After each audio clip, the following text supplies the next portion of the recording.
ESPN released an article earlier this week where they listed 25 players across the National Football League that are most likely to be traded as we get closer and closer to the NFL trade deadline on November 4th.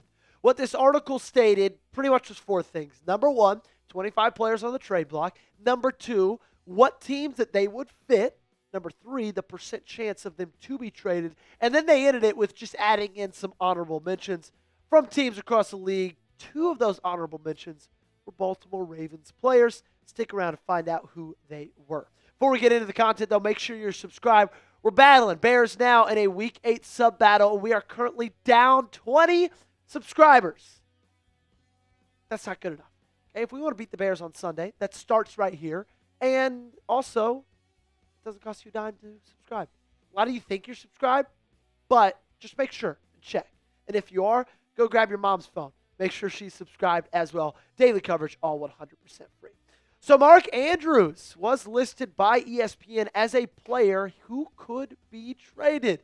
Of the top 25, they ranked them in terms of 1 through 25, who would be most impactful on a new team. Trey Hendrickson was number 1. Mark Andrews was number 9. So they still believe he'd be a very impactful player for whatever team he goes to if he is traded. And Jeremy Fowler had a little bit more on the tight end. The 3-time Pro Bowler is a tried and true Raven, and Baltimore is still holding out faith that it can make a playoff run despite the 1-5 start. But shipping pass rusher Odafe Oweh to the Chargers surprised many around the league, and the franchise seems open to at least evaluating the future of key veterans. Andrews is making $11 million in the final year of his deal, and tight end Isaiah Likely is also set to hit free agency, probably forcing the Ravens to make some sort of action at the position sometime eventually. And it seems like Mark Andrews' name has come up a ton. It's been listed by ESPN.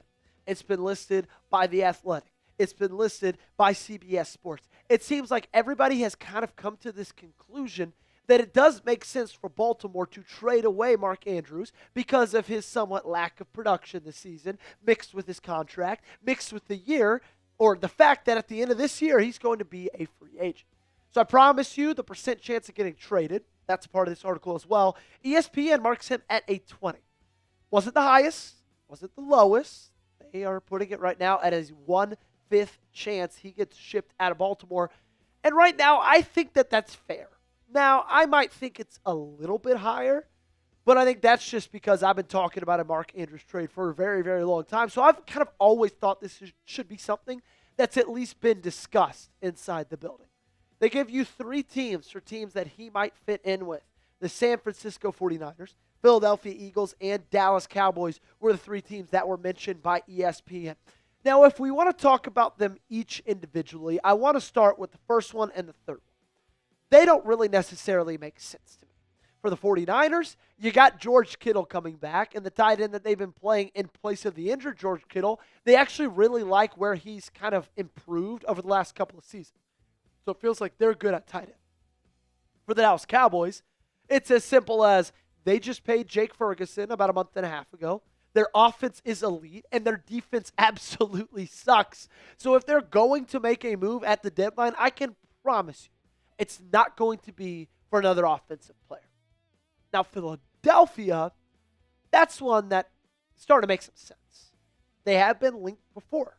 In fact, our Eagles insider, Chase Sr., who runs Eagles Now, is the host of that channel, has talked about a Mark Andrews trade on his channel before. Their outlook at tight end is an interesting one because Dallas Goedert, he's been awesome for them. He's been phenomenal. Was a big part of why that offense was so successful in their run for a Super Bowl in 2024. He's very, very injury prone.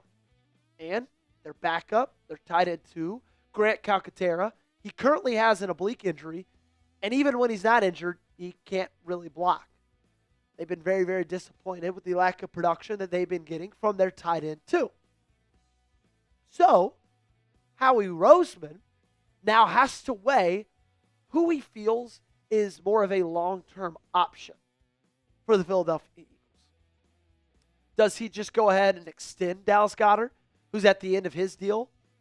Or does he trade for Mark Andrews because he believes that he would be a more long-term, reliable option because he's remained fairly healthy throughout the entirety of his career? He can block. He can catch passes. He's all reliable. Howie Roseman's going to have to make that decision.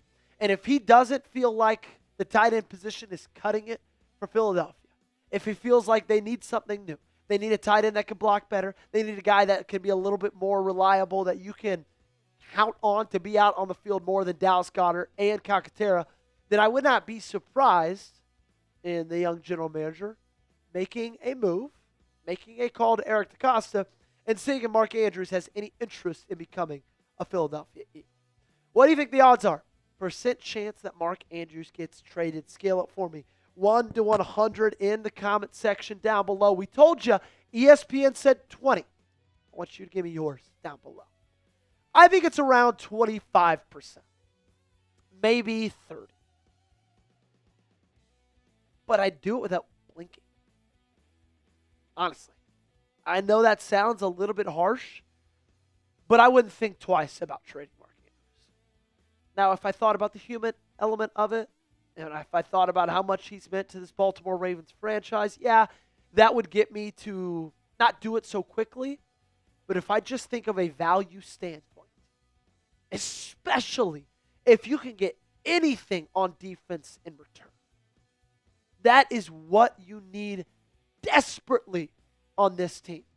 And if there is a team, like possibly Philadelphia, that can get you somebody on that side of the football in a trade with Mark Andrews, maybe even Miami, I don't know. I don't care who. Just if you can get rid of Mark Andrews' contract, not have to deal with him going into free agency, and get a defensive player in return, sign me up. Sign me up. Mark Andrews this year has been a quiet one. 6 games played, 21 catches. He's actually caught a good amount of balls. 174 yards, 8.3 yards a catch, 2 touchdowns. Last year, he had a really slow start, but finished the year incredibly strong and actually led the team in receiving touchdowns. But obviously, his 2024 season is going to be marked with the fumble in the playoff game against the Bills and, of course, the dropped 2-point conversion in the playoff game against the Bills. If you get a defensive player in return, that would limit the pick that you get back. But honestly, I'm fine with that. Like at this point, every single team in the National Football League knows that Mark Andrews is going to be a free agent at the end of the season. So they also know you don't have to offer anything pick-wise that is that great because he's going to be available in a couple of months. So I would rather just see if you can get a defensive player than try to get something like a third-round pick, which I'm going to tell you right now, you won't be able to get. I know it's hard to wrap your head around it, but I promise you, if you would have been able to get a third-round pick from Mark Andrews, he would have been gone in March. Honestly, pair Mark Andrews with a 5th-round pick of your own and just see what happens. Go see what's out there. I'm incredibly interested in that because you have 5 5th-rounders. Guess what, guys? You don't need 5 5th-rounders. You don't. So give somebody Mark Andrews in a 5th. See who bites. For the Eagles, Azeez Ojulari was listed as an honorable trade mention.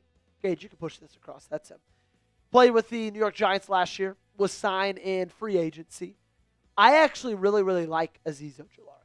Now, he might not be having the most phenomenal season, but also I think that there's still a lot in there that you were able to see last year, okay? He finished last season with 6 sacks and 11 games for New York. 2 years prior to that, 5.5 sacks in 7 games. Now, he does have trouble staying healthy, but if you believe that he's healthy enough and you believe you can maybe just get him in a Mark Andrews for Azeez Ojulari swap, oh my goodness, I would do that, and I would not even have to think about it. Should the Ravens trade Mark Andrews? You let me know in the comment section down below. Give me a yes or give me a no. Weigh in with your answer. We got more coming up on Ravens trade rumors. Don't go anywhere. But before that, a couple of Ravens are honorable mentions, right? I mentioned that at the beginning of the video. ESPN listed people that might not be as popular on the trade block, but you should keep an eye out on. I'll tell you who that is in just a second. Make sure you go to chatsports.com/purple hoodie. This hoodie is on the best sale it's been on since we started promoting it. $29. That's all it costs. It was $70. Now it's $29. If you could do the quick math, guys, that's $41 off. It's an unbelievable deal. Christmas is just 2 months away. I know it doesn't sound believable, but it's true. Chatsports.com/purple hoodie. Get this for $41 off and get it today. That's the link. It's in the comments. It's also in the description of today's video. Some honorable mentions that were listed at the end of that ESPN article. Rashod Bateman and Keaton Mitchell. Two guys that ESPN thinks you should at least keep an eye on when it comes to the trade block over the next couple of weeks. Now, Keaton Mitchell, unfortunately, isn't too surprising. We actually talked about Keaton Mitchell, I think, twice last week in regards to trade rumors across the National Football League. In fact, I would not be surprised if he was dealt, just straight up. I wouldn't deal him. I think that you could still, him and Derrick Henry, make them one of the best 1-2 punches in the National Football League. But it's obvious that Baltimore and their coaching staff see something in Keaton Mitchell that I don't, because he was a healthy scratch in the first 4 weeks of the season, and he only got like 15 snaps in these final 2 weeks of the season, majority of those coming on special teams. However, Rashod Bateman's a new one. Now, it's not surprising from the fact that I actually told our Giants host a couple weeks ago when the Giants were rumored to be wanting a wide receiver, I told him, hey, maybe Rashod Bateman's a name that you should talk about because of his lack of production this season and because if you remember back in May, he actually was on the trade block then.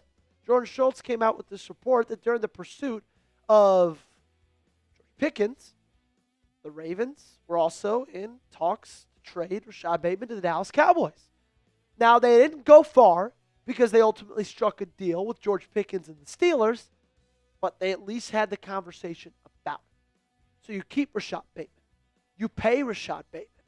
And then so far through 6 games, you see this, 11 catches, less than 2 catches a game, 120 yards. It's 20 yards averaging a game, 1 touchdown in 6 games played. You are not seeing at all what you expected to this season.